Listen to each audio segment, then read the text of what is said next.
अस्सलाम वालेकुम। अब बात करते हैं कि अगली विशेष के साथ आपका मेज़बान मोहम्मद सिद्धार्थ खान।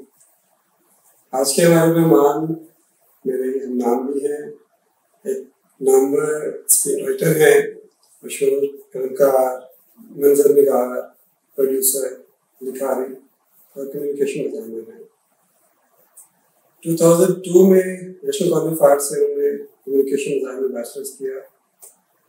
बहुत सी स्क्रीन राइटिंग की वर्कशॉप्स करवा चुके हैं और जनरल सेक्रेटरी हैं screen writer association of Pakistan के। 2003 से टीवी में उन्होंने लिखना स्टार्ट किया और पहली उनके सीरियल तमाशा घर उससे उन्होंने स्टार्ट किया। बहुत सारे मशहूर ड्रामा सीरियल्स जिसमें एयर डिजिटल के लिए सन्नाटा, इल्तिजा, हम टीवी के लिए और अंग्रेज़ा, बादशाह बेगम, इब्ने हवा और एक्सप्रेस टीवी के लिए प्यारे बिट्टो, जियो टीवी के लिए दौर और अभी भी बहुत सारे वेब सीरीज के लिए लिख रहे हैं। आपको शायद आइडिया होगा मैं जिक्र कर रहा हूँ सजाद साहब का, जिनका स्क्रीन पे एक मशहूर नाम साजिद के नाम से मशहूर है। सर अस्सलाम वालेकुम, बहुत शुक्रिया। वेलकम सलाम, बहुत शुक्रिया आपका मदद करने के लिए। सर आपसे हम जानेंगे आपकी ज़िंदगी के बारे में कि कैसे इस सारे सफ़र की शुरुआत हुई और एनसीए तक कैसे सफ़र रहा और एनसीए के बाद जो इतना आपका माशाल्लाह से एक्सपोजर रहा लिखने में, कैसे से ये शुरुआत हुई? अच्छा, शुरुआत जो है बहुत पहले से समझे कि पैदा होते साथ ही हो गई थी कि मतलब मुझे ये लगा कि बचपन से ना अबू सुनाते होते थे बेड टाइम स्टोरी जो होती है ना, उसमें ज़्यादातर अंबिया के जो किस्से हैं वो मुझे बड़ा इंस्पायर करते थे हमेशा से। और मुझे ये लगता था कि स्टोरी टेलर जो है वो बड़ा कोई इम्पोर्टेंट होता है। इवन मतलब पुराने पॉइंट ऑफ व्यू से भी देखें तो ये लगा कि मैंने कहानियों की शक्ल में तुम्हें किस्सों की शक्ल में चीजें सुनाई है ताकि तुम रिलेट कर सको, तुम्हारे लिए ज्यादा आसान। तो वो बचपन से ही मेरे अंदर जो है एक स्टोरी टेलर था। मुझे पता ये नहीं पता था एग्जैक्टली कि मीडियम बिल्कुल ही राइटिंग ही होगा। मुझे डायरेक्शन और फिल्म और जो वो ज्यादा अच्छी लगती थी। ब्लैक ब्यूटी मुझे बड़ा पसंद था, मतलब और वो था भी बड़ा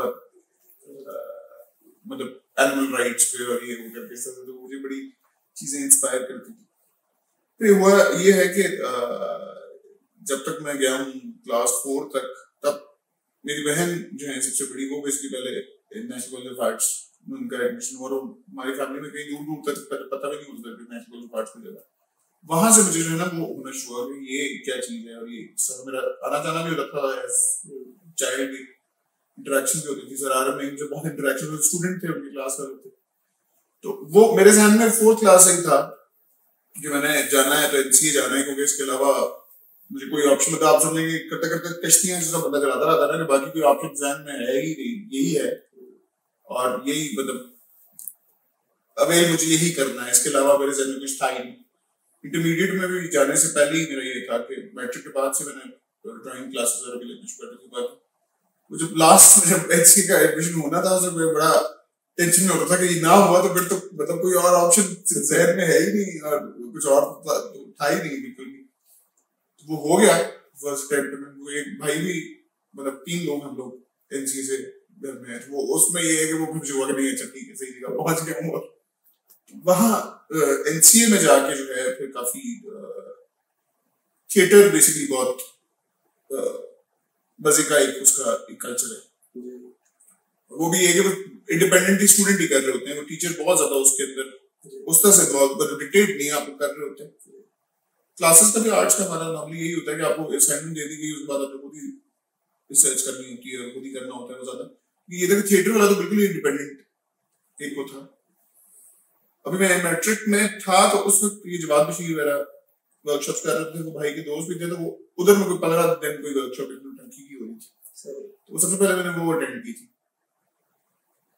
अच्छा, उससे पहले हुआ भी ये है कि जिस स्कूल में मैं था वहाँ कोई एक्स्ट्रा करिकुलर एक्टिविटी होती ही नहीं थी सिरे से। मतलब वो लड़कों का था, डिविजन पब्लिक स्कूल था बड़ा टाउन, तो मेरी शरीर हो जाए स्काउटिंग हो जाए कुछ हो जाए, लेकिन बिल्कुल कुछ नहीं। फिर एफसी कॉलेज जब मैं गया उस वक्त वहाँ पे इस्लामी जमीयत बड़ी स्ट्रांग थी, तब वर्कशॉप में ले चुका था थिएटर की, हमने कोशिश की वहां पे भी चलो यहाँ पे कोई सोसाइटी फॉर्म करके, बिल्कुल भी कोई ऐसी ऑप्शन नहीं। एनसीए भी ऐसी जगह थी जहां पे जाके मैंने सारे जितने जिंदगी के जितने भी शौक थे वो सारे जिंदगी उधर ही पूरे किए। बड़ा फोकस्ड में रहा हूँ अपनी थिएट्रिक्स में, और ये थोड़ा है कि पढ़ाई से ज्यादा मेरा उसमें होता था कि 2 बजे के बाद लेके 5 बजे तक की जो वर्कशॉप वो सारा होता था वो बहुत थ्रू आउट हो रहा है।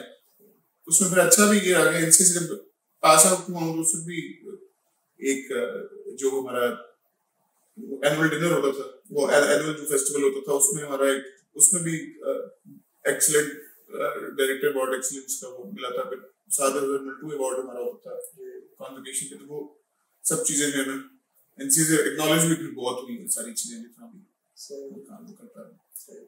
माशाल्लाह माशाल्लाह, एक बहुत लंबा तवील अरसा आपने एंजॉय भी किया एनसीए की लाइफ को।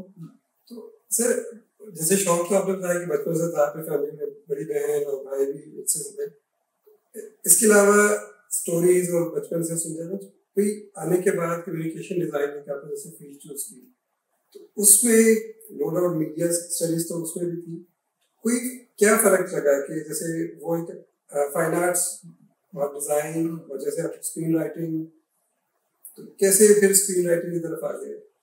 असल में एक चीज जो है ना जो है वो ये है कि ये बहुत सारी जो जैसे फिल्म मेकिंग है ना, फिल्म मेकिंग एक कॉम्पोजिट आर्ट है, उसमें बहुत सारी चीजें होती हैं जो कि इकट्ठी चल रही होती है। उसमें टेक्सटाइल्स भी, उसमें आर्किटेक्चर भी, उसमें आपका ड्रेस डिजाइन भी, आपका म्यूजिक भी, हर तरह की फील्ड जो आर्ट्स की होती है वो कॉम्पोजिट उसके अंदर मौजूद होती है, तो वो तो आपको कॉम्प्लीमेंट करती ही करती है किसी न किसी तरीके से।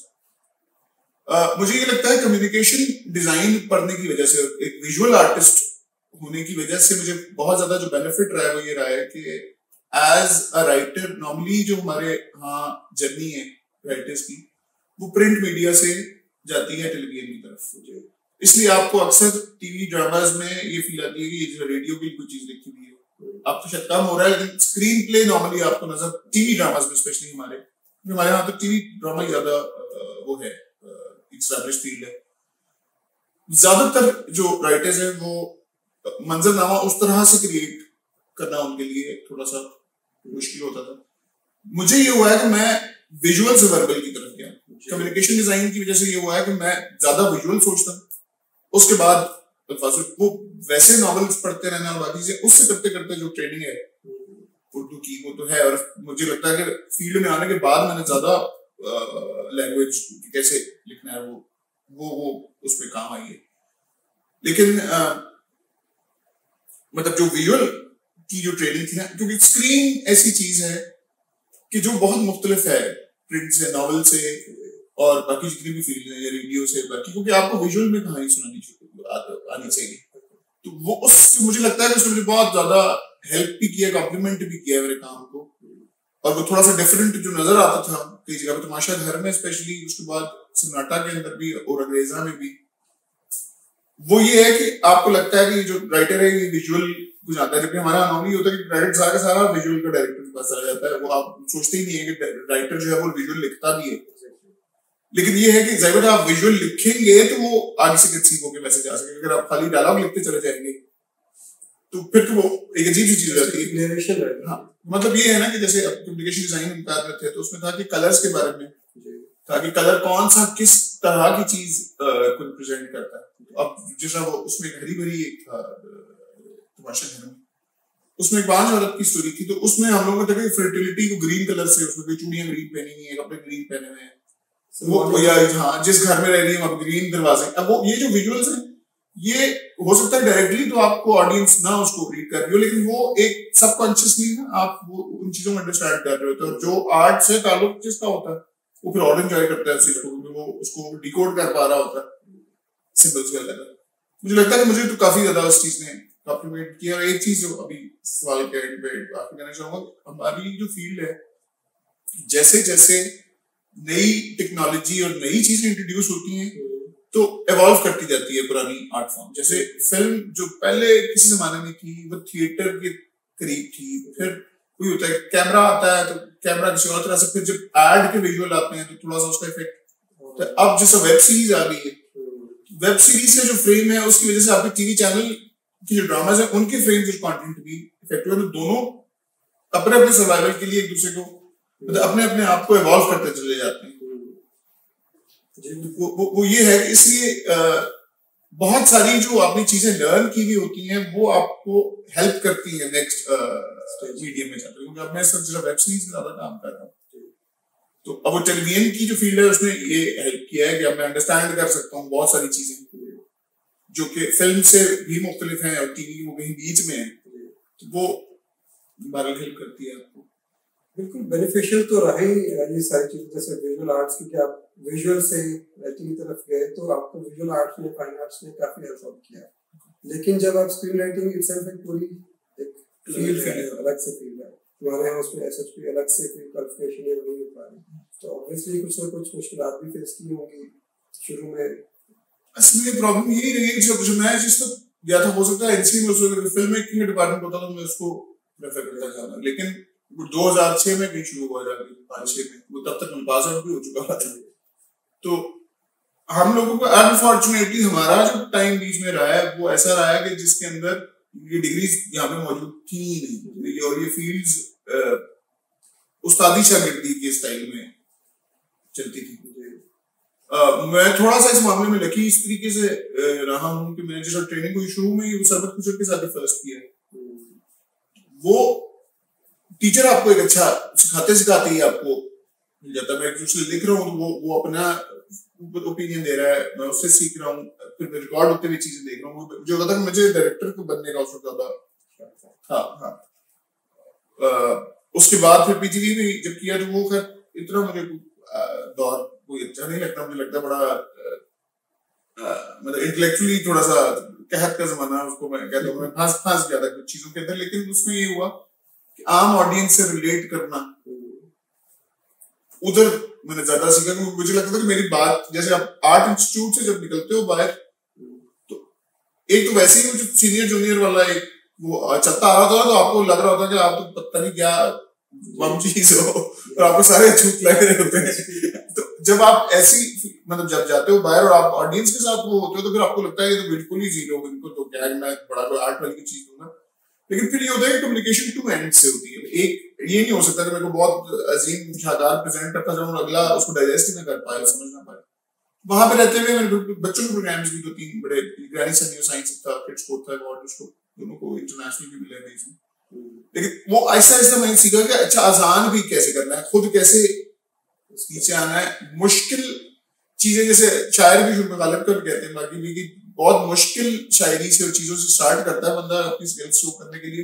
फिर जैसे जैसे आप ग्रो होते जाते हो और ग्रो करते जाते हो, आपको ये नारा होता है कि सिंपल जुबान में बड़े आइडियाज को कैसे एक्सप्लेन करना है ताकि वो कम्युनिकेशन टू एंड हो सके, फिर आप ऑडियंस तक रीच भी कर सकें।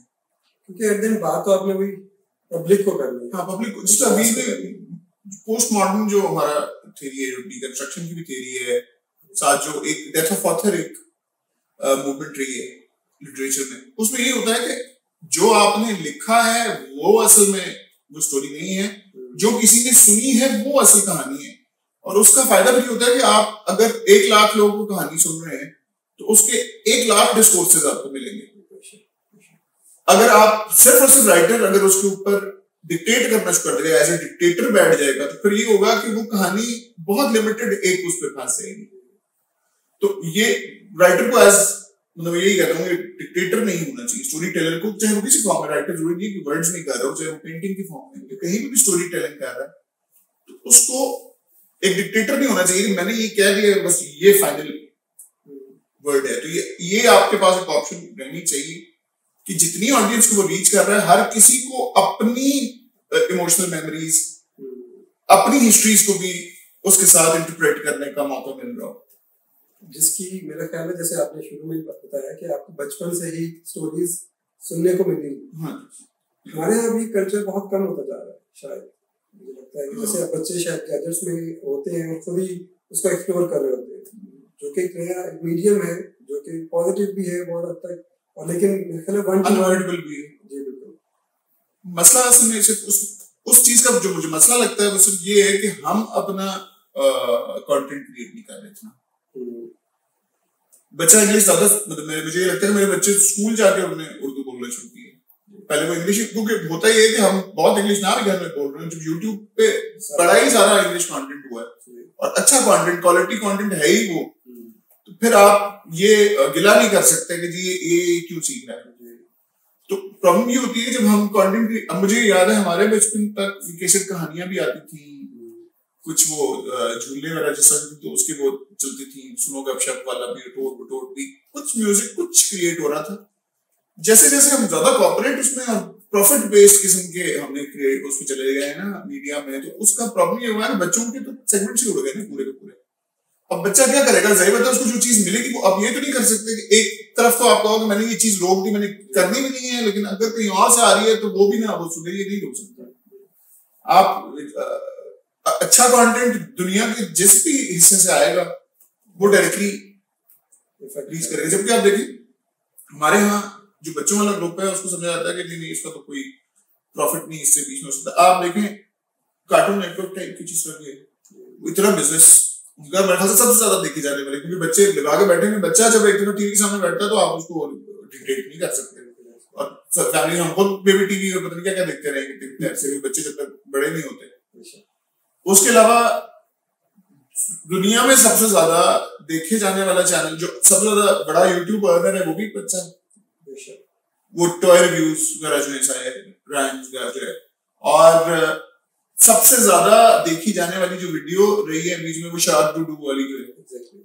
तो मतलब ये कि वो बिजनेस भी क्रिएट चीज कर सकती है, लेकिन हमारे यहाँ बस एक अपनी हमने कुछ वो बनाए हुए हैं, प्री कंसीव्ड नोशंस बनाई है कि नहीं ये नहीं हो सकता। और ये जो एक खास 40 साल 25 से लेकर 40 साल की उम्र की एक जो हाउस वाइफ है जिसको आप मैट्रिक तक मैट्रिक मैक्सिमम मैट्रिक हो सकती हो, जो ग्रोसरी बाय करेगी वो डिसाइड करेगी कि टीवी पे क्या चलना चाहिए, ये क्या कंटेंट आना चाहिए। तो उसकी वजह से हमारा टेलीविजन जो है ना वो बहुत फंसा हुआ है कुछ एक खास तरह के टॉपिक्स में चीजों में। मेरा ख्याल है कि फिर ये सोच वक्त के साथ जैसे कंटेंट हमारे बाहर से आ रहा है तो कहीं ना कहीं तो ग्रूम कर रही है सोच चीजें। जैसे बहुत सारे हमारे यूट्यूबर्स बहुत हो चुके हैं, लेकिन जहाँ पे बात की आपने कंटेंट की वहां पे बहुत मसाइल है। यही होता है, मुझे ये लगता है जैसे हमारे यूट्यूबर अगर बीच में है ना बहुत सारे व्लॉगर्स भी बाकी, हमने एक और प्रॉब्लम ये होता है कि जब आपके यहाँ एक चीज खुद वहां से डेवलप होके इवॉल्व नहीं हुई ना तो आपका एक डिस्कनेक्ट सा रहता है उसकी चीज को समझने में। जैसे वेब सीरीज हमारे यहाँ अब जाके मुश्किल से कुछ थोड़ा सा वो उसका कॉन्सेप्ट आया, हम उसको देख लेते हैं कि ये शायद कोई बहुत बोल्ड सीन और बहुत कोई गाली उसके अंदर आ रही है तो वो वेब सीरीज होती है। हम समझने की कोशिश ही नहीं करते कि उसको विजुअल मीडियम के अलावा उसका स्टोरी टेलिंग का स्टाइल जो है वो लीनियर नहीं होता, नॉन लीनियर स्टाइल है। आप कहानी सुना कैसे रहे जैसे आप नॉवेल्स में सुनाते बाकी उस चीज सारी चीज को आप छोड़ के अब सिर्फ गाली और बोल्ड होने पे फोकस करना शुरू करते हैं। हमारे यहाँ ज्यादातर जो व्लॉगर्स वाला क्रिएट कर रहे होते हैं वो इतनी खुली लैंग्वेज और इस तरह वो कर रहे होते हैं कि मुझे लगता है कि वो आम बंदे के देखने के लिए भी कोई वो खास वो है। तो बच्चा तो आप भूल ही जाएगी बच्चे को, आप हम मतलब रेटेड चीज से ही शुरू करते हैं जब भी आजाद किसी के प्लेटफॉर्म पे जाते हैं। ये थोड़ा सा हम लोगों के साथ प्रॉब्लम है, क्योंकि वो उसमें सिखाना भी तो है ना, खाली प्लेटफॉर्म दे देने से काफी नहीं है, आपको भी ट्रेन भी करना पड़ेगा कि इसके एथिक्स क्या है और किस तरह चीजों को लेके चलना। इस चीज की कमी कैसे पूरी की जा सकती है? जैसे आप जैसे लोग समझ को जैसे लोग और ऐसे बहुत सारे लोग हैं जो कि पब्लिकली वर्कशॉप्स करवाते हैं और डिफरेंट प्लेटफॉर्म्स पे इंस्टीट्यूट वाइज में इन चीजों को करिकुलम में लाया जा रहा है ऐसा। क्या ऐसे और इक़दाम हैं जो कि आने चाहिए जिनसे ये जैसे जनरेशन कुछ सीख सके कि सिर्फ क्रिएट कर देना ही काफी नहीं है, उस पर सोचना भी कि क्या क्रिएट किया जाए। ये चीज उनकी मैंने अभी बीच में ना एक शीरी सुखन अकेडमी के नाम से थोड़ा सा किया कुछ अर्से कुछ लेक्चर्स और इस पे। अब होता मसला ये है कि जनरेशन अब बहुत ना चीजें प्रॉफिट बेस्ड उस पर जुड़ गई है। प्रॉब्लम यही है जो कैपिटलिज्म का प्रॉब्लम है ना, वो यही है कि वो होता ही है कि आप सिखाने के लिए किसी को अगर जाते हैं तो अगला ये कहता है कि मुझे पहले स्टेप पे छलांग मार के काम दिला दें। मतलब एक फिर कह रहा होता है कि तुम यहाँ पे मैं सिखाने के लिए आया हूँ या मैं टैलेंट एजेंसी तो नहीं हूँ। वो सीखने का जो ख्वाहिश है ना वो थोड़ी सी लगता है जैसे कम हो गई है। फ्रीडम ऑफ स्पीच जो है ना वो भी कई जगह पे ऐसा हुआ है कि लोगों ने कान बंद कर लिए और समझा है कि खाली मुंह खोलना होता है, कान नहीं खोलने होते। फ्रीडम ऑफ स्पीच में तो फिर आपको सुनना भी होता है। हमारे स्कूल सिस्टम्स में भी देखा जाए तो एजुकेशन सिस्टम में यही हुआ है कि स्टूडेंट डिक्टेट करने की कोशिश करता है कि जो मुझे समझ आता है बस आप उतना बताएं, इससे ज्यादा आप मत बोलें कुछ भी।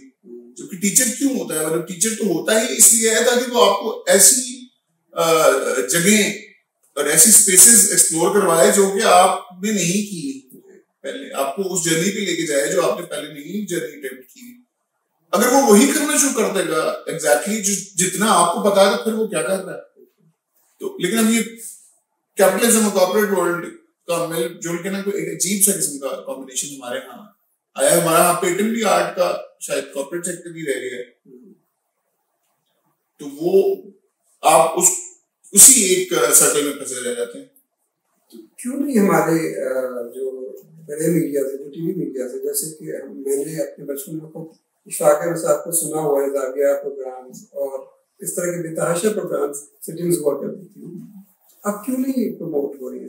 असल मसला ये होता है कि ये हो सकता है पीटीवी खाली, पीटीवी जो है ना वो एक पब्लिक सर्विस चैनल।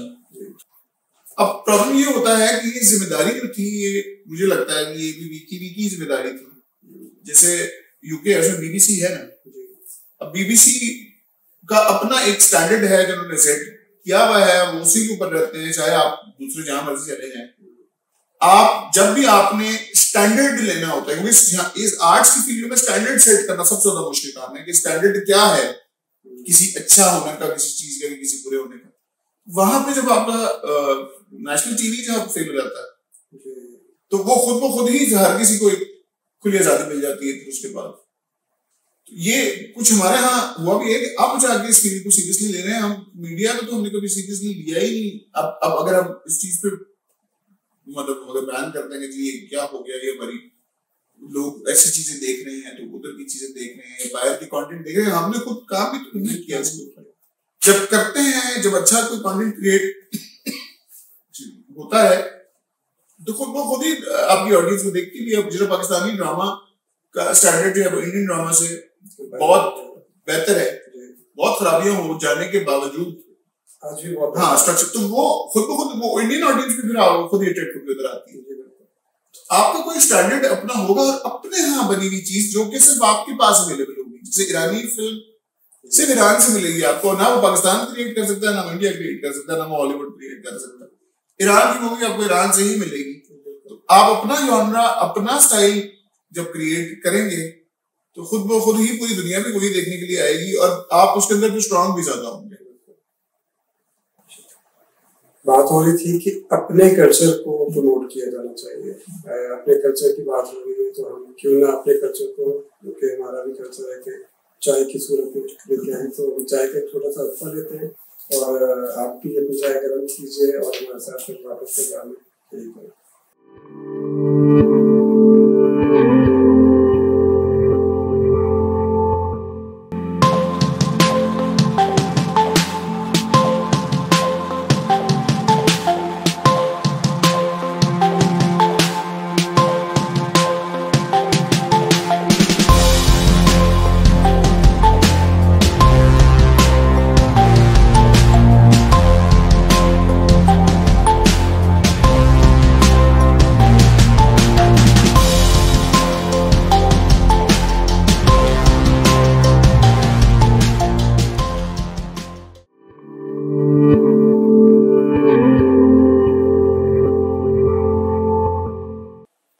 तो नाज़रीन गर्मा-गर्म चाय आ चुकी है, उम्मीद है कि आप लोग भी अपना मत लेके आ चुके होंगे। गर्मा गर्म चाय के साथ हम बात करेंगे गर्मा गर्म जो प्रोजेक्ट्स रहे हैं साजिद भाई के। कुछ साजिद भाई बताएं कि आपका इतने सारे प्रोजेक्ट्स हैं, आपके कौन सा कोई फेवरेट आपका है जो कि जिसे कहते हैं कि आप बहुत ही दिल से करते हैं, सभी दिल से, लेकिन उसको आज तक पजीर आई मिल रही हुई है, खुद आप समझते हैं कि मेरा ये फेवरेट प्रोजेक्ट रहा? मेरा जो था और अंग्रेजा जो है वो स्पेशली ऐसा है कि जिसकी वजह से इंटरनेशनली भी रिकॉग्निशन मिल गई, इंटरनेशनली भी वेब सीरीज वगैरह भी जो आई ZEE5 वगैरह से वो भी वो औरंगजेब देख के औरंगजेब तक मुझे लगता है कि मैं थोड़ा सा ट्रेन उस हिसाब से भी हो गया था कि आम ऑडियंस से कैसे रिलेट करना है एक मतलब एक इंटेलेक्चुअल चीज को आम ऑडियंस के साथ कैसे जोड़ना है, मतलब उसमें ये है कि अपना स्टैंडर्ड गिराया भी नहीं और ऐसा भी नहीं हुआ कि वो इतना ऊपर चला जाए कि ऑडियंस उसे रिलेट ना कर पाए। वो मुझे बहुत ज्यादा जो फर्स्ट मेरा सीरियल प्रॉपर जो जिसको तमाशा का तो सीरीज थी, जो सीरियल फर्स्ट किया था वो सन्नाटा, और वो बहुत मेरे करीब है। वो ये है कि उसमें ऑडियंस का कनेक्ट करना शायद थोड़ा सा मुश्किल था, कुछ अपने टाइम से पहले भी आ गया था। और अंग्रेजा ऐसी चीज है जिसकी पजीराई भी बहुत मिलती रही। उसके बाद अभी जो मैंने किया एक मिसेस एंड मिस्टर शमीम, वो कुछ ऐसी चीज थी कि जो कि जिस चीज में बात करना चाह रहा था वो चीज भी हुई उसमें, और उसको रिकग्निशन बहुत इंटरनेशनली बहुत रिकग्निशन मिली, और आम ऑडियंस से भी है कि मतलब जो भी उसके बारे में अगर बात करें तो एकदम बहुत वो होता है बोल्ड। हाँ, बोल्ड से एक और चीज ये है कि हम लोग नॉर्मली जेंडर्स के ऊपर बात नहीं करते हैं। उसमें यह था कि मैस्कुलिनिटी क्या होती है, फेमिनिटी क्या होती है, उसके एक्सपेक्टेशन गोल्स क्या होते हैं। अगर आप उस रोल पे पूरा नहीं अगर उस उतर पा रहे तो फिर सोसाइटी आपके साथ कैसे ट्रीट करती है। वो इस तरह की सारी चीजें उसके अंदर डिस्कस होकर, और अंग्रेजा भी जब मैंने किया था तो उस वक्त ये हुआ था कि मैं जब आया वो फील्ड में तो मुझे अब समझ नहीं होगी हमारी ऑडियंस है वो तो औरत है एक खास माइंडसेट की। मुझे ये था कि औरत ही पे अगर लिखना है और प्रोटैगनिस्ट अगर आपकी औरत ही है, कहानी औरत की ही सुनानी है टेलीविजन पे, तो फिर क्यों ना कोई एक थ्योरी पकड़ ली जाए। फेमिनिज्म की थ्योरी एक है, उसका ये होता है कि आपको इंटेलेक्चुअल डिस्कोर्सेस मिल जाते हैं जिसके थ्रू आपको खाली लिख नहीं देना होता, उसके लिए पढ़ना बहुत पड़ता है, आपको कॉन्सेप्ट क्लियरली पता होना चाहिए, थ्योरी आपकी स्ट्रांग होनी चाहिए, फिर आप कुछ लिख पाते हैं।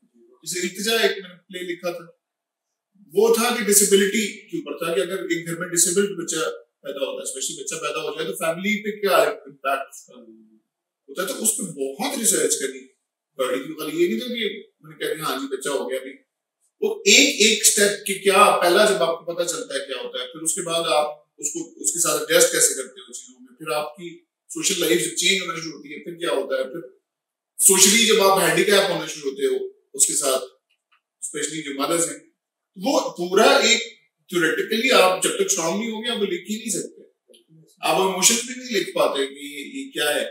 मैरिजेस जिस तरह वो कोलैप्स करना शुरू कर देती हैं, उसमें फैमिली सिस्टम्स कोलैप्स करना शुरू कर देते हैं, और उसको एक्सेप्ट कैसे करना है जो लोग लेके उसको चल रहे, तो ये बड़ी डिटेल में साथ जाना पड़ता। तो मैंने जो था सिर्फ और सिर्फ मतलब खवातीन के लिए लिखी हुई चीज नहीं, उसमें ये है कि फिर प्रॉपर एक जो थ्योरी क्रिएट हुई भी है उसके साथ रहते हुए कुछ चीजें, और अंग्रेजा के अंदर भी किया था, लेकिन उसमें ये था कि अगर अगर बंदी के बारे में आप ये कर रहे हैं कि वो उसको आपने क्यों बाउंड किया हुआ है, तो उसमें साथ कासिम का एक कैरेक्टर भी था जो उसमें था कि वो लड़के को भी तो ये कि जब वो एग्रेसिव मेल के तौर पे नहीं बिहेव कर रहा तो आप उसको भी एक्सेप्ट कर रहे हैं।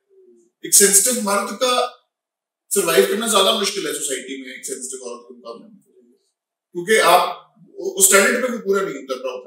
फिर जब आप मिसेस मिस्टर शमीम पे जब गए उस स्टोरी में तो वो प्रॉपरली एक फेमिनिन एक आदमी है, उसके वो डिफरेंट जगहों पे मर्दों से ज्यादा मर्दानावार चीजों को एक्सेप्ट भी करता है, फेस भी करता है, जो कि एक नॉर्मली आपको बड़ा हांसा किस्म का आदमी जो है, बड़ा मैस्कुलिन किस्म का जो माचो किस्म का आदमी है, वो असल सिचुएशंस में जाके माचो की तरह बिहेव नहीं करता, वहां पे जाके वो एकदम डर भाग जाता है।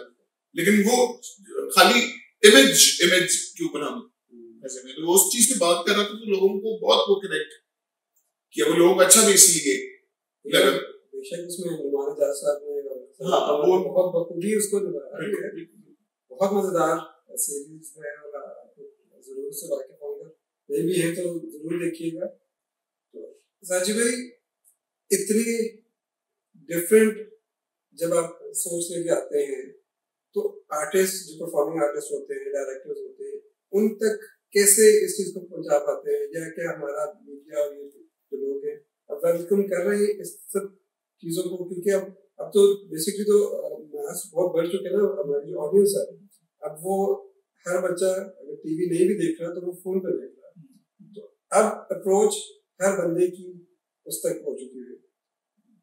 अच्छा, थोड़ा सा मसला अभी भी जो है ना वो ये है कि आप ऑडियंस वही करना शुरू करती है कि हमें वही से दिखाओ जितना हम पता है या जिसको हम अपने हिसाब से वो कर सकते हैं। वेब की ऑडियंस थोड़ी सी मुख्तलिफ है। वेब की ऑडियंस में ऑडियंस पॉकेट्स बहुत सारी हैं, different age groups, different backgrounds के लोग, डिफरेंट एजुकेशनल बैकग्राउंड्स के लोग, डिफरेंट रिलीजन्स के लोग, डिफरेंट रीजन्स के लोग भी हैं।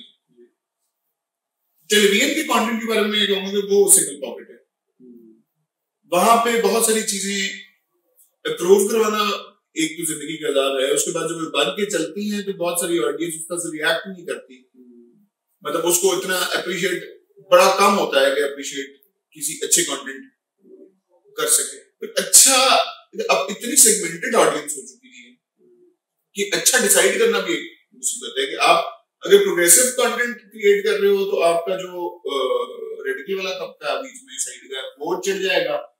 अगर आप ज्यादा रिलीजियस मतलब जितना ज्यादा उस तरह की चीज अगर शो कर रहे हो तो आपका जो लिबरल वाला तबका है वो आपकी बैशिंग शुरू कर देगा। तो ये बहुत डिफिकल्ट ये होता है कि आर्ट फॉर्म जितने कम ऑडियंस तक पहुंचती है उतना अजाब कम होता है आपके ऊपर। जितनी वाइड रेंज में ऑडियंस को रीच करता है वो उतने ही डिफरेंट रिएक्शंस।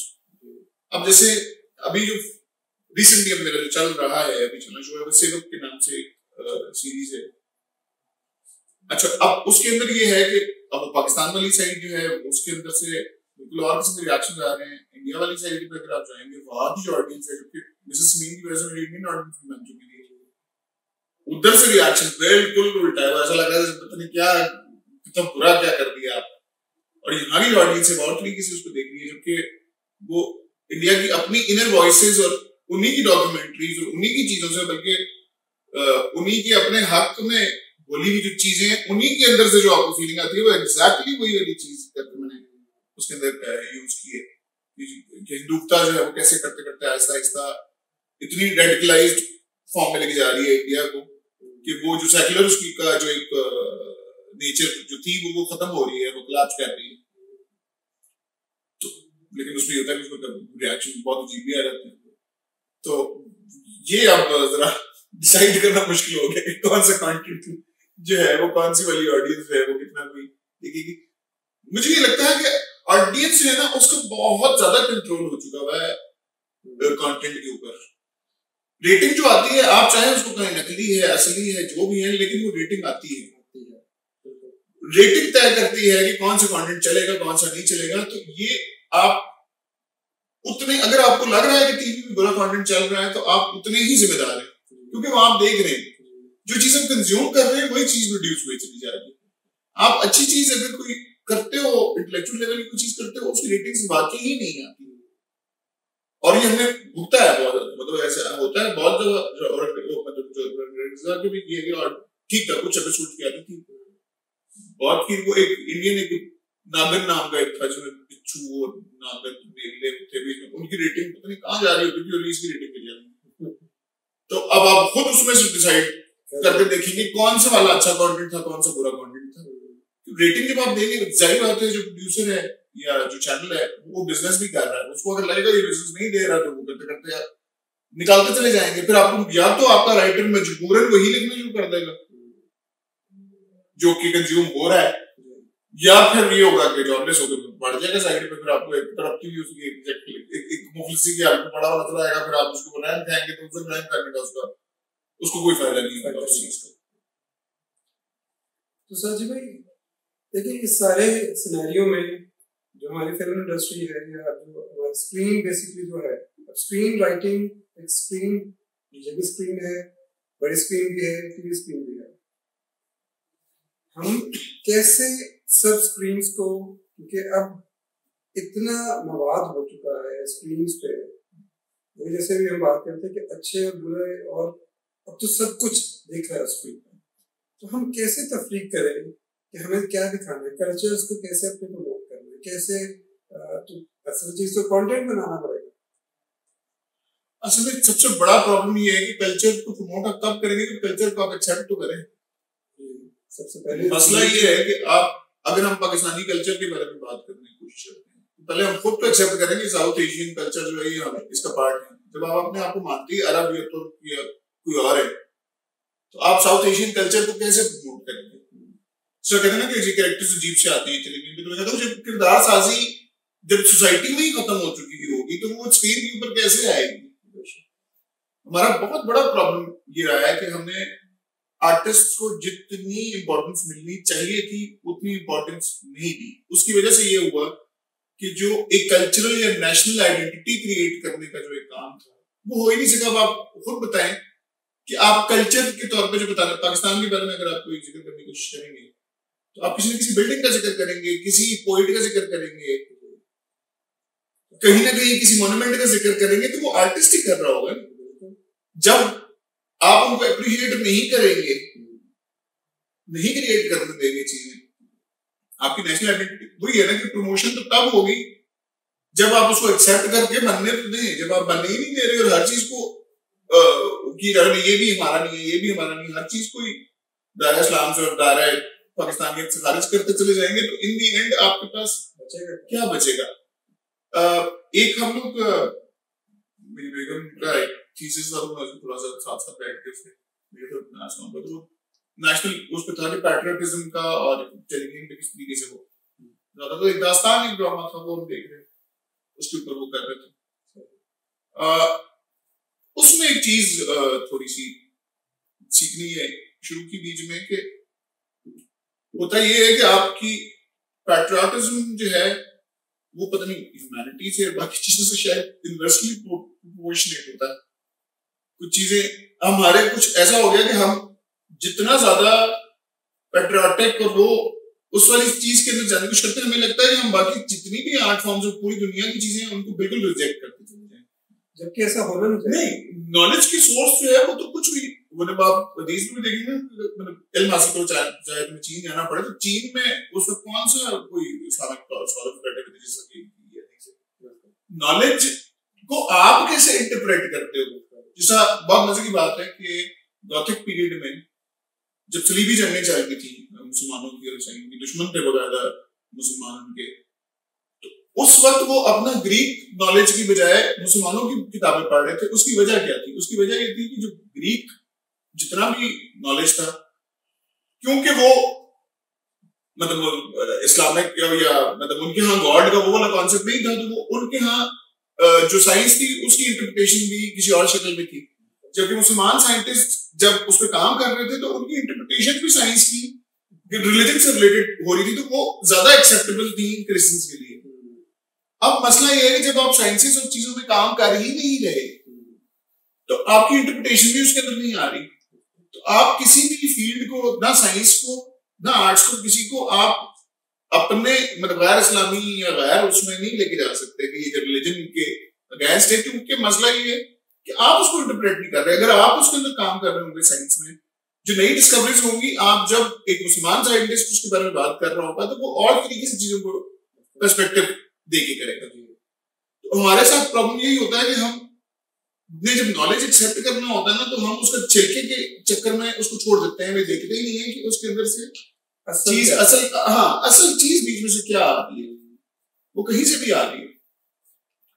तो असल ये अब जैसे वही बात तो पहले हमारे बड़े बताया करते थे कि असल है क्या, आपका कल्चर है क्या।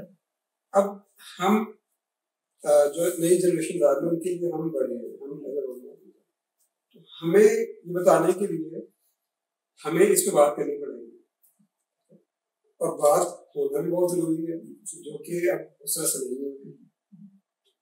ये सारा जो सेगमेंट, ये प्लेटफॉर्म कितना अहम समझते हैं कि जो हमने शुरू किया कि अब बात करते हैं सेशन, जो कि पहले हुआ करते थे लेकिन एक लंबे अरसे से बातचीत नहीं हुई। आपके नजदीक ये फिर कितना अहम है कि ये होना चाहिए, किस लेवल पे होना चाहिए, क्या मुझे लगता है बहुत जरूरी चीज है, क्योंकि जब आप बातचीत करते हैं इस सेशन में आप आर्गुमेंट करते हैं, आप स्टेटमेंट्स नहीं देते।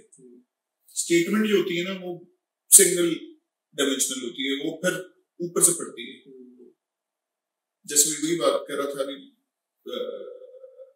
कुछ दफा ये होता है हमारे यहाँ थोड़ा सा पॉलिटिकल सिस्टम भी डिक्टेटिव है, चाहे वो डेमोक्रेसी रही हो चाहे जो भी हो, बहुत इस तरह के माशरे में दूसरे नैरेटिव्स जनरेट ही नहीं हो सकते, क्योंकि वो एक सिंगल नैरेटिव पुट करने की आप कोशिश कर रहे होते हैं।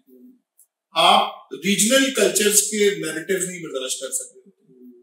हमारे यहाँ आर्ट के यहाँ भी यही प्रॉब्लम है, आर्टिस्ट के साथ भी, कि आर्टिस्ट चाहे कॉन्शियसली सबकॉन्शियसली अनकॉन्शियसली अपना काम करते करते कोई ना कोई नैरेटिव क्रिएट कर ही रहा होता है, चाहे उसको नहीं भी पता कि नैरेटिव क्रिएट हो रहा है।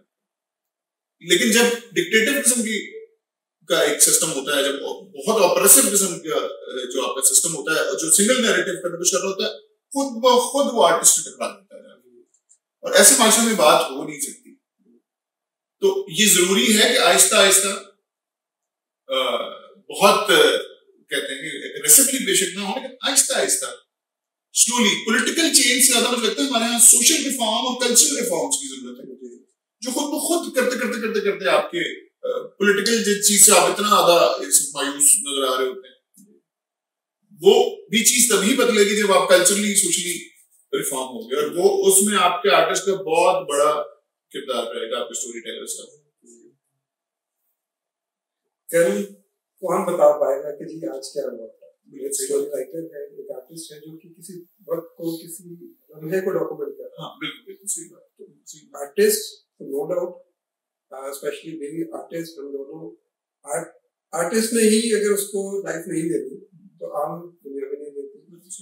सबसे पहले तो हमने ही रिस्पेक्ट करना है, और अपने किरदारों को, अपने जो हमारे प्रोफेशनल्स हैं उनको रिस्पेक्ट करना है, और उनको आप लोगों ने भी उसको करना है, वेलकम करना है। उन्हें सुने, देखें प्रोजेक्ट क्या कर रहे हैं, चाहे वो आर्ट की किसी भी शोबे से हैं, कैसे उनका सफर रहा, क्यों इसमें इतने कामयाब और कैसे रहे, उनका सफर पीछे बहुत अहम होता है। हम अक्सर आजकल की जनरेशन को देखते हैं कि यूट्यूबर, व्लॉगर्स या जो नए कंटेंट क्रिएटर हैं एकदम से भागना चाहते हैं, एकदम से जंप्स लगाना चाहते हैं कि भाई एकदम से शायद फेम मिल जाए, लेकिन ऐसा हो नहीं पाता, या ऐसा अक्सर हो भी जाता है किस्मत से, लेकिन वैसे ही नीचे भी अक्सर आता है। तो क्या कहना चाहेंगे जो आने वाली जनरेशन है या जो अभी भी काम कर रहे हैं इसमें, कि कैसे चला जाए? मैं तो अक्सर जैसे कहता हूँ कि भाई टेस्ट मैच की तरह खेलो, लंबे नहीं खेलो। आप अपनी क्या राय देंगे? मुझे लगता है step by step, Aahista Aahista पूरे प्रोसेस से गुजरना जरूरी है, क्योंकि होता ये है कि सक्सेस मिल जाना जो है ना, वो इट्स नॉट अ गारंटी कि आपको ब्लेस भी मिल जाएगा उसके साथ। ठीक है, अक्सर आप सक्सेस वाले पॉइंट पे पहुंच के ज्यादा डिसअपॉइंट होते हो कि मैंने पता नहीं इससे क्या एक्सपेक्ट किया हुआ था, तो ये तो कुछ और चीज है, मुझे तो वो प्लेस नहीं मिल रहा, और वो प्लेस इसलिए नहीं मिलता क्योंकि आप उस प्रोसेस से नहीं गुजरे होते। उसके बाद एक चीज को मुझे लगता है विनर से ज्यादा सर्वाइवर की लंबी दौड़ होती है, क्योंकि विनर होगा, एक दफा विन किया, उसके बाद हो सकता है नेक्स्ट टाइम वो ना विन कर पाए, और वो जब ना नहीं कर पाता तो ज्यादा डिप्रेस होकर गिरता है। जो सर्वाइव करने वाला बंदा है वो चलता जाता है, चलता जाता है, उसके अंदर मुसलसल कहीं ना कहीं अपने आप को वो बचाए रखता है, और सर्वाइवल ऑफ द फिटेस्ट वाली चीज है ना, वो भी ऐसी होगी कि जिसने जो अडेप्टेबल है, जो प्रोसेस से गुजरा है। क्योंकि मैंने बहुत दफा ये भी देखा कि हमारे बहुत ज्यादा ये होता है, कोई अचानक कोई बहुत ज्यादा फेम मिल गया अचानक एक शख्स को, और वो उसको सस्टेन इसलिए नहीं रख पाया क्योंकि उस प्रोसेस से नहीं गुजरा था, और वो वापस तुक्के में कोई चीज अगर हो गई है तो वो तुक्का ही है, नेक्स्ट टाइम ये नहीं होगा कि छक्का ही पड़ेगा, और वो तब पड़ेगा जब आपको पता होगा कि ये कैसे पड़ा था और मैंने क्या किया था तो ये हुआ था। अगर आपको ये पता ही नहीं है, वो तुक्के में चीज हो गई, तो फिर आप ज्यादा अरसे सर्वाइव भी नहीं कर पाओगे उसके अंदर। तो ये वाली चीज, जगह पे पहुंचना, मतलब मंजिल इतनी इंपॉर्टेंट नहीं है जितनी जर्नी इंपॉर्टेंट है, और जर्नी असल मजा भी जर्नी का है। जब आप कहानी सुन रहे हो ना, अक्सर लोग कहते हैं कि कहानी का एंड क्या होगा, एंड में तो एक ही जगह जाके वो बिल्कुल उसकी जाएगा, हाँ मतलब उसको प्ले ही खत्म हो जाएगा। असल तो जर्नी का मजा है, जर्नी का मजा है, वो ज्यादा मजेदार चीज है कि आपका एक्सपीरियंस जो है, आपको जिस भी किस्म के एक्सपीरियंसेस हो रहे हैं लाइफ में, आप कल को चाहे वो आपको वो प्लेयर दे रहे हैं या वो आपको पेन दे रहे हैं, कल को आप उस चीज को खुद आपको फील होगा, चैलेंज करेंगे आप उसी चीज को कि ये मेरी जर्नी है, मैंने खुद एक्सपीरियंस किया अपनी लाइफ में, और उस जगह पहुंच के आपको पता होगा कि आप यहाँ पे क्यों पहुंचे। ये नहीं कि आपको पता ही ना हो कि ये क्या था क्यों था, वही है कि आपने पेंटिंग कर दी, उसके बाद थीसिस लिखने बाद में बैठे हैं आप ये क्या था, ये वाली चीज जो है ना वो फिर अजीब हो जाती है। साजिद भाई, क्या आगे के प्लान्स हैं, मज़ीद क्या प्रोजेक्ट्स चल रहे हैं, उसके बारे में बताएं। आगे के प्लान्स का मैं मतलब अभी शायद उस तरह से तय कर, अभी जो चल रहे हैं वो चल रहे हैं वगैरह है, बाकी सभी चीजें हैं। मेरे लिए ये होता है कि मुझे टाइम के साथ इवॉल्व करना होता है, एक जगह पे स्टिक करना जो है ना, मुझे मतलब जैसा आर्टिस्ट के तौर पे पढ़ा, फिर आगे प्रोड्यूसर के तौर पे भी राइटिंग भी, ये है कि मैं मजीद चीजों में कोशिश करूंगा कि ज्यादा एक्सप्लोर करूं। ज्यादा मुझे ये है कि मैं टीवी से ज्यादा मुझे वेब की हो रहा है, मुझे लग रहा है कि वो ऐसी जगह है जो मुझे ज्यादा फ्रीडम दे रही है। इत्तेफाकन हुआ भी ये है कि जिस तरह ZEE5 ने फर्स्ट जो पाकिस्तान से प्रोजेक्ट्स सीरीज की 4-5 बनाए, उनमें से एक मेरा चला गया। अभी पाकिस्तान में जो वेब सीरीज के लेवल की, प्रॉपर वेब सीरीज के लेवल की वेब सीरीज बन के रिलीज हुई है, वो भी शुरू वाले में अल्हम्दुलिल्लाह वो चीज है। तो मुझे लगता है वेब और ये जो दूसरी चीजें हैं प्लेटफॉर्म, उनकी तरफ मेरा ज्यादा रुझान है, क्योंकि आगे जाके वही है जो कि फ्यूचर है। टेलीविजन जो है वो रहेगा, लेकिन मतलब ऑब्सोल्यूट नहीं हो जाएगा, लेकिन वो उतना नहीं रह पाएगा जितना अब वेब और बाकी चीजें नई फॉर्म्स। तो जैसे आपने शुरू में बताया था कि डायरेक्शन का बहुत शौक था, तो कुछ उस तरफ भी आपकी कदम बढ़े या अभी सिर्फ इसी तरफ फोकस है कि कोई प्रोडक्शन और स्क्रिप्ट राइटिंग? अच्छा, पता नहीं, टाइम के साथ साथ मैं शुरू में मेरे अंदर ये था कि मुझे बहुत ज्यादा लोगों से मिलना, इंटरेक्ट करना, बहुत से लोगों के बीच में होना बहुत अच्छा लगता था, अकेलेपन से बहुत भागता था। अब करते करते ना मेरे लिए जरा इंटरेक्शन करना अब मुझे इतना अच्छा नहीं लगता, अब मुश्किल हो गया। कुछ थोड़ा सा ऐसा भी हो गया कि फील्ड ऐसी है, नाम आपका बन जाए तो वो ज्यादा प्रॉब्लम होता है कि हर बंदा किसी न किसी पॉइंट ऑफ जज कर रहा होता है, सोचता है कि अच्छा ये राइटर है तो ये राइटर की तरह हर वक्त बिहेव कर रहा हो, खड़ा हो, हर वक्त या कोई खास तरह की इंटेलेक्चुअल किस्म की गुफ्तगू हर वक्त कर रहा हो, वो मुझे नहीं अच्छा लगता। मुझे होता है कि I want to be myself, तो उसमें मुझे लगता है कि मैं एज अ राइटर मुझे ये है कि मैं अगर दूर रहना चाहूँ और सबको बाहर रखना चाहूँ तो मैं रख सकता हूँ। एज ए डायरेक्टर आपको जब डायरेक्टली जाके इंटरेक्ट करना पड़ता है बहुत ज्यादा चीजों में, वो मुझे लगता है कि पता नहीं, शायद कुछ अर्से बाद शायद दोबारा मैं उस वाले फेज में आ जाऊं, लेकिन फिलहाल मेरा मुझे लगता है कि ये मेरी थोड़ी सी कंफर्ट जोन है, ये ठीक है अभी फिलहाल। जब मैं अकेला होना चाहूँ तब मैं हो सकता हूँ, जब मैं मिलना चाहूँ तो मैं मिल सकता हूँ, तो ये मुझे उस हिसाब से ये बेहतर लगती है। बहुत अच्छी बात हमने सुनी। हम सिर्फ थोड़ी सी गुजारिश करेंगे कि जो अभी हमारे नए न्यूकमर्स हैं जो स्टूडेंट में आना चाह रहे हैं, कि लिखने से शौक रखते हैं, उनके बारे में कुछ गाइड करें कि कैसे वो अपने आप को बेहतर कर सकते हैं। लिखत को क्या प्लेटफॉर्म्स हैं, कहाँ पे अपने आप को बनवा सकते हैं। लोग अब तो जैसे सोशल मीडिया बहुत आम है, लेकिन कहाँ से अपने आप को फिल्टर किया जा सकता है? अच्छा, ये अनफॉर्चुनेट ही है अभी तक कि इवन जो सिखाने वाले इदारे भी हैं अभी तक जितने भी मीडिया से रिलेटेड, वो ज्यादातर राइटिंग के ऊपर फोकस नहीं है। तो ये भी होता है कि इवन जो परफॉर्मिंग आर्ट्स से रिलेटेड है वो भी या तो एक्टिंग पे या डायरेक्शन पे या एडिटिंग पे इन्हीं चीजों पे है। राइटिंग की तरफ अभी तक वो चीज नहीं है। इसमें यही है कि आप ज्यादा से ज्यादा पढ़ें, ज्यादा से ज्यादा देखें। कुछ हद तक मैंने कोशिश की थी अपने, कर रहा हूँ साथ साथ, जब टीचिंग करता था तो मेरी ये होता था कि हमारे यहाँ ना असल में साइंटिफिक तरीके से पढ़ाने का कॉन्सेप्ट नहीं है। आपने एक राइटर को बुलाया, वो राइटर अपनी जर्नी और अपनी तारीफें करके चला जाता, मुझे ये हुआ तो वो हुआ, वो आपको 3 एक्ट स्ट्रक्चर्स का नहीं बता सकेगा, वो आप प्रोटैगनिस्ट क्या होता है, ऑब्स्टेकल्स क्या होते हैं, उनको कैसे वो करना होता है, क्लाइमेक्स क्या होता है, रेजोल्यूशन क्या होता है, एंटागनिस्ट क्या होते हैं, वो क्यों जरूरी होते हैं।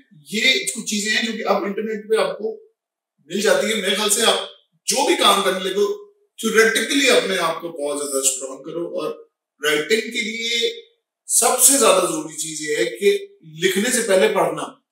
पढ़ेंगे तो लिख सकेंगे ना। मतलब मुझे इवन कुछ दफा मुझे कहा जाता है बीच में कि ये बहुत पढ़े लिखे राइटर, मुझे इतना मतलब वो अजीब सा लगता है कि मतलब राइटर कैसे हो सकता है कोई जो पढ़ा लिखा ना। आप पढ़ते ही नहीं है तो लिखते कैसे होंगे? लेकिन ये कॉम्प्लीमेंट के तौर पे यूज होता है, लेकिन मुझे बड़ा डेरिवेटरी लगता है सच की। तो इसका मतलब है कि आप कहते हैं कि राइटर तो होते ही जाएगा कि कोई बीच में पढ़ लिखा आ गया बीच में। तो थ्योरेटिकली बहुत ज्यादा स्ट्रॉन्ग होना जरूरी है, स्पेशली इस वाली फील्ड में। और प्रोसेस से गुजरना और रिजेक्शंस को बर्दाश्त कर सकना, क्योंकि ढिटाई की हद तक आपका पेशेंट होना इसमें जरूरी है। क्योंकि इतनी रिजेक्शन आप अभी तक रिजेक्शन फेस कर रहे हो, वो कहीं फायदा भी दे रही होती हैं, कहीं पे आपको डिप्रेस भी कर रही होती हैं, लेकिन उसके बावजूद आपको मुझे लगता है स्ट्रॉन्ग भी कर रही है, स्टेमिना भी आपका बढ़ा रही होती है।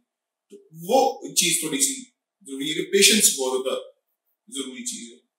मेरे ख्याल है जैसे हमने बहुत सारे लिखारियों से सुना भी है, उनकी लिखत में भी है कि आप में जब तक सब्र नहीं होगा किसी चीज को जॉब नहीं कर सकोगे, चाहे वो देख के, चाहे सुन के, चाहे वो सोसाइटी में देख के, तो उसको एक्सप्लेन नहीं कर पाओगे, उसकी कशी नहीं कर पाओगे। साथ कहानियों के बारे में एक और चीज बड़ी है कि कहानी को आपको ये लिखना पड़ता है कि उसकी सही जगह और सही वक्त होता है। कहानी जरूरी नहीं है कि टेलीविजन अगर उसको एक्सेप्ट नहीं कर रहा तो वो किसी और फॉर्म में नहीं जा सकती। हो सकता है कोई चीज सोशल मीडिया की हो सकता है कोई चीज नॉवल या प्रिंट फॉर्म की हो। हर कहानी आपको ये तय करना भी होता है कि ये किस फॉर्मेट में जाएगी, और उस फॉर्मेट में जब जाएगी तो उसमें मैं कैसे सुनाऊंगा उसको।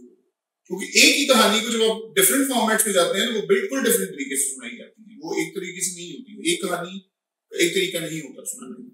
तो हो सकता है कि आपकी अभी जिस जगह पे रिजेक्शन हो रही है या तो उसका वक्त नहीं आया या वो जगह ठीक नहीं है। जरूरी नहीं है कहानी गलत हो, कहानी कोई गलत नहीं होती। स्टोरी की खूबसूरती है कि गलत कोई भी कहानी नहीं होती, सिर्फ उसकी जगह और टाइम हो सकता है गलत हो। बहुत बड़ी बात की, हर चीज का एक वक्त होता है, लेकिन वही कि उसको प्रोसेस होना भी बहुत जरूरी होता है। लाजमी है कि बस वो चीज एकदम क्लिक हो जाए तो वो ही ठीक है, ऐसा नहीं होता। सही वक्त और सही मौका भी बहुत जरूरी होता है। साजिद भाई, हम आपसे कुछ सुनना चाहेंगे, आपकी कुछ लिखी हुई, और उसके बाद हम आपका शुक्रिया अदा करेंगे। वैसे तो बहुत ही मजा आ रहा है ये प्रोग्राम करते हुए आपके साथ, क्योंकि मैं खुद लिखता हूँ तो ऐसे लग रहा है कि जैसे बातें किए चले जाए, लेकिन हमें वक्त को भी देखना है और आपका भी वक्त बहुत कीमती है। बस हम आपसे कुछ सुनेंगे और अपनी ऑडियंस को सुनाएंगे। नॉर्मली जो है शायरी मेरा उस तरह से नॉर्मली काम नहीं होता है, कभी प्रिंट नहीं करवाता, मुझे बड़ी लगता है पर्सनल चीजें, मुझे ज्यादा क्रिटिसिज्म पसंद नहीं है। जो तुम्हें लिरिसिस्ट के तौर पे या ड्रामा में कहीं यूज कर लिया नॉर्मली मैं पोएट्री यूज नहीं करता। लेकिन एक आज चीज थी जो कि बहुत एक लिखारी के भी बहुत रेलेवेंट चीज है, और किसी भी आर्टिस्ट के लिए ये एक चीज थी जो मैंने बहुत क्वेश्चन हम लोगों में से होता है सोशल कि आप लोगों का पर्पस क्या है सोसाइटी में। तो ये जब आप सुन रहे होंगे तो उसको एज एन आर्टिस्ट भी आप खाली सिर्फ और सिर्फ लिखारी के तौर पे ना इसको समझिएगा। लोग पूछते हैं मैं क्या करता हूँ, मैं कहता हूँ आर्टिस्ट हूँ, एक लिखारी। अच्छा, तो ये भी कोई काम होता है भला? ये तो फकत शौक हुआ। हम पूछते हैं आप आखिर आप करते क्या हैं? आपको जुबान देता हूँ, आपको इजहार देता हूँ, जो इश्क आप फरमाते हैं, जिन जुमलों से माशूक उठाते हैं, वो किसी शायर किसी लिखारी की देन होते हैं। तो क्या लिखारी फकत इश्क ही फरमाते हैं? नहीं। तुम जो आंसू रो नहीं सकते हम उन्हें बहा देते हैं। तुम जो ख्वाब देख कर भी देख नहीं पाते हम उन ख्वाबों की एक लुगत छाप देते हैं। जिस तकद्दुस का इजहार तुम कर नहीं पाते, इसे हमारी हमद नात तारफाना कलाम व कायद वो सोजो साज बख्शते हैं, वो दुआओं बांध देते हैं, जो तुम्हारी अनकही फरियादें हमारे अल्फाज में रब अर्श के हुजूर काबिल नजर कबूल बना देती हैं। जिन चुटकुलों पर तुम हंसते हो, जिन मकूलों पर सर धुनते हो, तुम्हारी माँ की लोरियां तुम्हारे लगन के गीत, तुम्हारे सियासी नारे और कसीदे, तुम्हारे इंसाफ, तुम्हारी तालीम, तुम्हारी रिवायतें, तुम्हारी तारीख, तुम्हारी शनाख्त, तुम्हारा फख्र, तुम्हारे हाँ, तुम्हारे जज्बे जिनका तुम इजहार कर पाते हो, इजहार के वो तमाम मुश्किल रास्ते जिन पर तुम बाआसानी चल पाते हो, कह पाते हो, ये सब हम करते हैं। ओ अच्छा, तो ये कहो ना कि कुछ नहीं करते। आज भी आपका सफर हम सबके सामने है और आपकी नजर से लोग टीवी पे उस पर स्क्रीन पे देखते हैं, लेकिन उसके बावजूद लोग सवाल करते हैं कि क्या करते हैं, क्या खूब आपने लिखा है इसके बारे में, मीन्स बता दिया है कि जी हम क्या क्या कुछ करते हैं, लेकिन शायद कुछ नहीं करते, लेकिन हम सबको कुछ करते रहना है, अपना कदम आगे बढ़ाते रहना है और सबको आगे लेके चलते रहना है। सिद्धार्थ भाई बहुत शुक्रिया आपका, आपने हमें वक्त दिया। सिद्धार्थ भाई आपका इसी तरह हम अपने प्रोग्राम का इख्तिताम करेंगे। आप सबका भी बहुत शुक्रिया कि आप सब हमें पसंद करते हैं, और आपकी कोई शख्स है जिनसे आप मिलना चाहें तो आप हमें बता सकते हैं अपने कमेंट्स में। इंशाल्लाह मुलाकात होगी अगली नशिस्त में, तब तक के लिए अल्लाह हाफ़िज़। पाकिस्तान जिंदाबाद।